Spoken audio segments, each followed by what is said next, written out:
19 باب 19ویں آیت۔ پھر میں نے اس حیوان اور زمین کے بادشاہوں اور ان کی فوجوں کو اس گھوڑے کے سوار اور اس کی فوج سے جنگ کرنے کے لیے اکٹھے دیکھا۔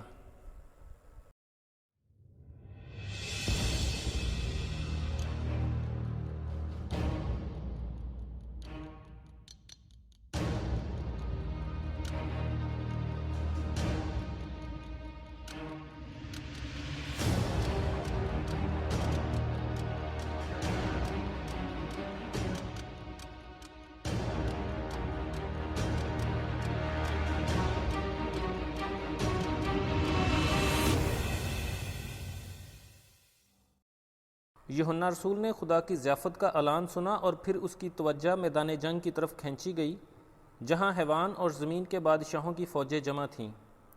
یہ حیوان وہی ہے جو 13ویں باب کی پہلی آیت میں نمودار ہوا اور مکاشفہ 6 باب سے 20 باب کے تمام واقعات میں اس کا بالواسطہ یا بلا واسطہ تعلق رہا ہے۔ اس کتاب میں اسے 18 دفعہ اسی نام سے پکارا گیا ہے۔ یہی وہ مجسم شیطان ہے جسے اس زمین پر انسانی حکومت کے آخری 7 سال دیے گئے ہیں۔ یہ لڑائی وسط ہفتہ میں شروع ہو جائے گی جو 3.5 سال تک رہے گی۔ اس میں دوسری قومیں اور دوسرے بادشاہ بھی ملوث ہوں گے۔ شروع میں یہ حیوان صرف یورپ کا ڈکٹیٹر ہوگا، پھر یہ مڈل ایسٹ کا ڈکٹیٹر بھی بن جائے گا اور اس کے بعد یہ مشرق بعید کا ڈکٹیٹر بننے کی کوشش کرے گا۔ ہم جنوب کے بادشاہ یعنی مصر اور اس کے ساتھیوں کو اس لڑائی میں حصہ لیتے دیکھتے ہیں۔ شمال کا بادشاہ یعنی روس اور اس کے ساتھیوں کو بھی اسرائیل پر حملہ کرتے دیکھتے ہیں، اور مشرق سے 20 کروڑ کی فوج کے حملے کا ذکر بھی پڑھتے ہیں۔ اس آیت میں حیوان اور اس کی فوجیں اسرائیل پر حملہ آور ہیں۔ اس کے ساتھ زمین کے بادشاہ اور ان کی فوجیں بھی اسرائیل کے ملک میں جمع ہیں۔ دوسرے زبور کی پہلی 3 آیات میں لکھا ہے، قومیں کس لیے طیش میں ہیں اور لوگ کیوں باطل خیال باندھتے ہیں خداوند اور اس کے مسیح کے خلاف۔ زمین کے بادشاہ صف آرائی کر کے اور حاکم آپس میں مشورہ کر کے کہتے ہیں، آؤ ہم ان کے بندھن توڑ ڈالیں اور ان کی رسیاں اپنے اوپر سے اتار پھینکیں۔ اس آیت میں فوجوں کے جمع ہونے کا جو منظر دیکھتے ہیں وہ خدا نے آج سے 3000 سال پہلے ہی اپنے بندہ داؤد کے وسیلہ سے بیان کر دیا۔ اسی طرح زکریا نبی بھی اس واقعے کی پیش خبری دیتے ہوئے لکھتا ہے، دیکھ خداوند کا دن آتا ہے کیونکہ میں سب قوموں کو فراہم کروں گا کہ یروشلم سے جنگ کریں۔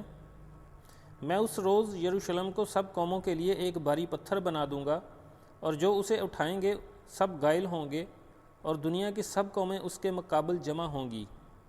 بعض لوگ مکاشفہ کی کتاب کے بارے میں کہتے ہیں کہ یہ پوری ہو چکی ہے۔ کیا دنیا کی کوئی تواریخ کی کتاب یہ بتا سکتی ہے کہ کب تمام دنیا کی فوجیں یروشلم کے خلاف یہوشفت کی وادی میں جمع ہوئیں اور خدا نے خود ان کو ہلاک کیا ہو؟ یہ واقعہ آج تک نہیں ہوا۔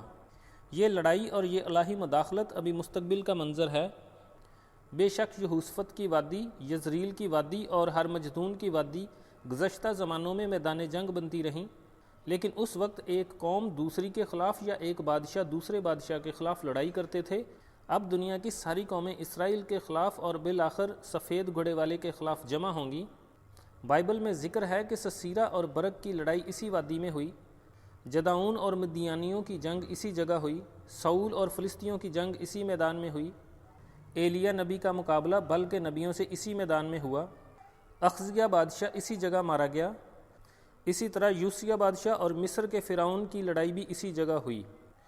یہی وہ دن ہے جس دن خداوند مسیح نے اپنے بارے میں صاف صاف بتایا کہ وہ کس طرح آئے گا۔ جیسے بجلی پورب سے کوند کر پچھم تک دکھائی دیتی ہے ویسے ہی ابن آدم کا آنا ہوگا۔ جہاں مردار ہے وہاں گدھ جمع ہو جائیں گے، اور فوراً ان دنوں کی مصیبت کے بعد سورج تاریک ہو جائے گا اور چاند اپنی روشنی نہ دے گا، اور آسمان کی قوتیں ہلائی جائیں گی، اور اس وقت ابن آدم کا نشان آسمان پر دکھائی دے گا، اور اس وقت زمین کی سب قومیں چھاتی پیٹیں گی اور ابن آدم کو بڑی قدرت اور جلال کے ساتھ آسمان کے بادلوں پر آتے دکھیں گی۔